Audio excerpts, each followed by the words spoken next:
लग्नानंतर होईलच प्रेम या मालिकेच्या येणाऱ्या भागामध्ये आपल्याला कमालीचा ट्विस्ट बघायला मिळणार आहे. तर आता नंदिनी खूप मोठा निर्णय घेणार आहे, ज्यामुळे मालिकेचं समीकरणच बदलणार आहे.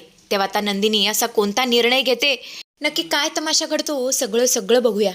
तर आपण पाहिलं की पार्टीची जंगी तयारी सुरू असते. काव्या, नंदिनी या दोघांच्या आईवडिलांना देखील बोलवलेलं असतं. मानिनी, विक्रम त्या दोघांचं स्वागत करत असतात आणि आपल्या दोन्ही मुलींचा सुखी संसार बघून तिच्या वडिलांना खूप आनंद झालेला असतो.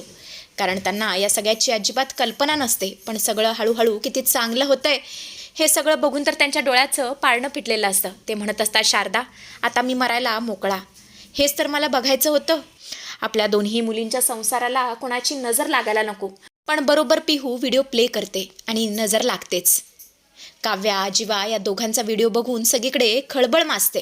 पार्थ तर पूर्णपणे ब्लँक झालेला असतो. त्याला काय करावं काही सुधरत नसतं आणि त्याला आता कळून चुकलेलं असतं. त्याला एक एक क्षण आठवत असतो की हे जे काय आहे ते खरं आहे.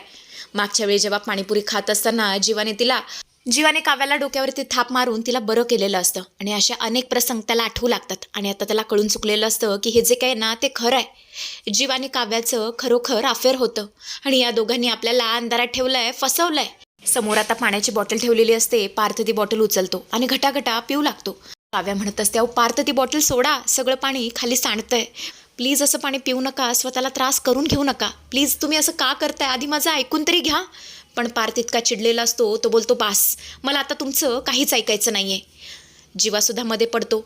तो बोलतो, जीवा तू तर शांतच बस. काव्या, जीवा दोघेही रडत असतात. जीवा म्हणत असतो, दादा, अरे मला फक्त एक संधी दे. मला फक्त एकदा स्वतःला प्रूफ करण्यासाठी, काय बाजू आहे ते मांडण्यासाठी फक्त एक संधी दे. पण पार्थ काही केलं ऐकायला तयार नसतो. काव्यासुद्धा रडून बिलकुल सगळं सांगण्याचा प्रयत्न करत असते. तिची बाजू एकदा मांडण्यासाठी संधी मागत असते. पण पार्थ इतका चिडलेला असतो की त्याला आता कोणाचंच ऐकायचं नसतं. तो सरळ निघून जातो. सगळेच त्याला अडवण्याचा प्रयत्न करत असतात. पार्थ कुठे चाललाय, पण पार्थ मात्र त्याच्या रूममध्ये येतो. सरळ त्याने पाण्याची बादली आणलेली असते. तो आता डोक्यावरती ओततो आणि त्या दोघांचं श्राद्ध घालतो, म्हणजे काव्याने जीवाचं. तो सगळ्यांसमोर डिक्लेअर करतो आणि बोलतो, बरं झालं तुम्ही सगळे इथे उपस्थित आहात. आज तुम्हा सगळ्यांच्या साक्षीने मी एक निर्णय घेणार आहे. आजपासून माझ्यासाठी माझी बायको काव्या आणि माझा भाऊ जीवा हे दोघेही माझ्यासाठी मेले. दोघांशी माझा आता कसला संबंध नाही उरलेला, असं म्हणत असतो. जोराने बादली आपटतो आणि तिकडून निघून जातो. जीवा, काव्या दोघे त्याला अडवण्याचा प्रयत्न करत असतात, पण पार्थ काही थांबत नाही. तो तर्राट तिकडून निघून जातो. काव्याचे आईबाबा देखील आलेले असतात, कारण काव्याच्या घरच्यांना सुद्धा आमंत्रण असतं. काव्याच्या आईला हे सगळं आधीच माहिती असतं, त्यामुळे त्या शांत बसलेल्या असतात. पण काव्याचे बाबा ते मात्र पूर्णपणे शॉकमध्ये गेलेले असतात. ते काव्याला जाब विचारतात आणि बोलतात, काव्या, अगं हे सगळं काय आहे? स्वतःच्याच बहिणीचा संसार उद्ध्वस्त करताना तुला लाज कशी काय वाटली नाही? जर तुझा आणि जीवाचा आधीच अफेअर होतं तर सांगायचं ना. तेव्हा काव्या बोलते, अहो बाबा, हे सगळं इतक्या लवकर झालं ना की आम्हाला सांगायला वेळच मिळाला नाही. जीवासुद्धा तेच सांगत असतो, पण कोणी काहीच ऐकून घ्यायला तयार नसतं. आता पार्थ तर तिकडून निघून गेलेला असतो, त्यामुळे ते दोघेही नंदिनीकडे वळतात.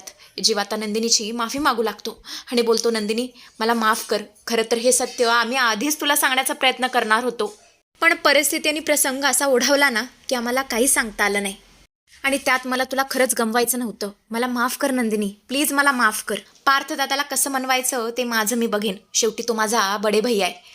पण माझ्या परीने मी त्याला मनवेन. पण तू चिडू नकोस प्लीज नंदिनी. तू जर आता चिडलीस तर दोघांना सांभाळणं फार मुश्किल होईल. पण नंदिनी इतकी चिडलेली असते, ती खूपच रडून जीवाकडे बघू लागते आणि बोलते, जीवा, तुम्हाला मला खुश ठेवायचं आहे ना? खुश ठेवायचं आहे ना? तुमचा मूळ स्वभाव असेलही सगळ्यांना खुश ठेवायचा, पण तुम्ही माझ्याबरोबर जे काही केलंय ना ते फार चुकीचं केलंय. तुम्ही खूप मोठी माती खाल्ली आहे हे सत्य लपवून, तुम्ही आणि काव्याने. तुमचं ठीक आहे हो, काव्य हे सगळं करेल, माझ्यापासून इतकी मोठी गोष्ट लपवेन ना, मला खरंच विश्वास बसत नाहीये. माझी स्वतःची सख्खी बहीण माझ्याबरोबर असं करू शकते. आज ना मला तुझी नाही तर स्वतःचीच लाज वाटते की मीच कुठेतरी कमी पडले. मोठी बहीण म्हणून मीच कुठेतरी कमी पडले, म्हणून तू अशी माती खाल्लीस काव्या. तेव्हा काव्या म्हणत असते, ताई अगं प्लीज मला समजून घे ना. मला सांगायचं होतं, पण तशी वेळ, तसा प्रसंगच आला नाही. प्लीज मला समजून घे. नंदिनी म्हणत असते, काव्या, मला फक्त माझ्या एका प्रश्नाचं उत्तर दे. मी आणि पार्थ कुठे कमी पडलो का? तुम्हा दोघांवरती प्रेम करण्यामध्ये कुठे कमी पडलो का? मग तुम्ही इतका मोठा विश्वासघात का केला? का असं केलं? का मला अंधारात ठेवलं? का मला फसवलं? तेव्हा काव्या रडत म्हणत असते, अगं ताई, तसं नाही आहे, आमच्यात तसं काही नाही आहे. मला मान्य आहे आधी होतं, पण आता खरंच नाही आहे. जीवासुद्धा नंदिनीला म्हणत असतो, नंदिनी अगं मी तुझ्या पाया पडून सांगतो, आता माझ्या मनामध्ये फक्त एकच मुलगी आहे, ती म्हणजे तू नंदिनी. तुझ्याशिवाय मी दुसऱ्या मुलीचा विचार देखील करू शकत नाही. आणि काव्यासुद्धा पार्थदादावरती प्रेम करू लागली आहे. तुम्हा दोघांना का कळत नाही आहे? प्लीज आमचं म्हणणं समजून घ्या. असा टोकाचा निर्णय घेऊ नका. दादा एक चिडलाय, पण तू तर चिडू नकोस. तू किती समंजस आहेस. तुझ्याकडून ह्या अशा वागण्याची अपेक्षा नाही आहे मला. नंदिनी तू तर आमच्या दोघांची साथ दे. तू जर आमची यावेळेला साथ सोडलीस तर फार अवघड होईल. पण इथे मात्र प्रेक्षकांनो, रम्या आणि वसुआत्या दोघी आता बरोबर भडकवण्याचा प्रयत्न करत असतात. रम्या म्हणत असते, हे बघ नंदिनी, मागच्या वेळी आम्ही चुकलो होतो तेव्हा आम्हाला शिक्षा मिळाली होती. तू तर दरवेळेस प्रत्येक गोष्टीत न्याय करतेस ना, मग आता सुद्धा न्याय झाला पाहिजे. आम्हाला जशी शिक्षा दिली होतीस तशी तू सुद्धा या दोघांना शिक्षा दे, कारण तुझ्यासाठी सगळे समान आहेत. नंदिनी, या दोघांना अजिबात माफ करू नको. यांच्या चुकीची शिक्षा यांना मिळालीच पाहिजे. आणि अशा प्रकारे या दोघीही आगीत तेल ओतण्याचा प्रयत्न करत असतात. काव्याची बहीण आरुषी सुद्धा तिथे आलेली असते. हे सगळं पाहून तिला काय करावं काही समजत नसतं. काव्याचे वडील म्हणत असतात, काव्या तू खूप चुकलीस, खूप मोठी चूक घडली आहे तुझ्या हातून. आता देवालाच माहीत, परमेश्वरालाच ठाऊक काय होणार आहे पुढे. तेव्हा नंदिनी आता जीवाकडे एक रिक्वेस्ट करते आणि बोलते, जीवा जर तुम्हाला माझ्यासाठी काय करायचं असेल ना तर एक गोष्ट करा. तेव्हा जीवा बोलतो, नंदिनी तू फक्त सांग तुझ्यासाठी मी काय करू. तुझ्यासाठी मी जीवसुद्धा द्यायला तयार आहे.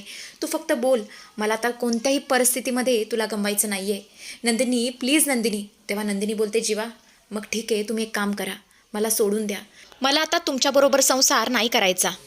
मोकळं करा जीवा, मला मोकळं करा. असं म्हणत असती हात जोडून जीवाकडे रिक्वेस्ट करू लागते. तिथे असणारे सगळेच लोक स्तब्ध झालेले असतात आणि त्या दोघांकडे बघत असतात. जीवाला फार वाईट वाटत असतं. नंदिनीची आई म्हणत असते, नंदिनी अगं हा काय निर्णय घेतेस तू?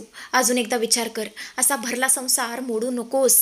अशाने फक्त तुझ्या एकटीचा नाही तर तुझ्या 4 जणांचा संसार उद्ध्वस्त होणार आहे. आणि एकदा विचार कर नंदिनी, तू समंजस आहेस. तू सगळ्यांपेक्षा जास्त समंजस आहेस. असा चुकीचा निर्णय घेऊ नकोस, कारण यावेळी तुझ्या बहिणीला आणि तुझ्या नवऱ्याला तुझी फार गरज आहे. तेव्हा नंदिनी बोलते, बास आजपर्यंत मी खूप समजूतदारपणा दाखवला, पण आता माझा धीर सुटलाय, संयम तुटलाय. आता मी नाही काही करू शकत. आई बाबा मी तुमच्याबरोबर कायमचं हे घर सोडून चालली आहे. आणि अशा प्रकारे ती वरती जाते, बॅग घेऊन खाली येते आणि बोलते, आई बाबा प्लीज प्लीज, जर तुम्ही खरंच मला तुमची लेक मानत असाल ना तर मी इथे नाही राहू शकत. इथे जर राहिले, जीवांबरोबर राहिले तर माझा दम घुटेल. मला प्लीज इकडून घेऊन चला. आणि अशा प्रकारे आता तिच्या आईवडिलांकडे सुद्धा कोणताच पर्याय उरत नाही. आणि मग काय नंदिनी त्यांच्याबरोबर जाऊ लागते. काव्या जीवाच्या आकांताने तिला अडवण्याचा प्रयत्न करत असता जीवा तर चक्क तिच्या पायात बसलेला असतो, तिचे पाय धरत असतो आणि म्हणत असतो, नंदिनी अगं प्लीज जाऊ नकोस, मी नाही जगू शकत तुझ्याशिवाय. मी सगळं ठीक करेन, मला फक्त थोडासा वेळ दे. मी सगळं आपलं जे काही गैरसमज आहे ते नीट करेन. काव्या म्हणत असते, हो आम्ही दोघे मिळून सगळा गैरसमज सॉर्ट आऊट करू, पण प्लीज तू आमची साथ सोडू नकोस ताई. देशमुखांनी तर साथ सोडली आहे, तू तरी माझी साथ सोडू नकोस. पण नंदिनी काही एक ऐकत नाही, तिकडून निघून जाते. पण जीवा मात्र निर्णय घेतो की बास. तो प्रण घेतो की खूप झालं, आता मी शांत बसणार नाही. जोपर्यंत आमच्यातले गैरसमज मिटत नाही तोपर्यंत मी शांत बसणार नाही. आणि जोपर्यंत नंदिनीला मी परत घेऊन येणार नाही, पार्थदादा आणि काव्यामधले गैरसमज मिटत नाहीत, तोपर्यंत जीवा देशमुख नाव सांगणार नाही. तेव्हा आता हे सगळं तो कसं नीट करेल, काय काय करेल, काव्या जीवा मिळून दोघे काय प्रयत्न करतील हे बघणं इंटरेस्टिंग ठरणार आहे.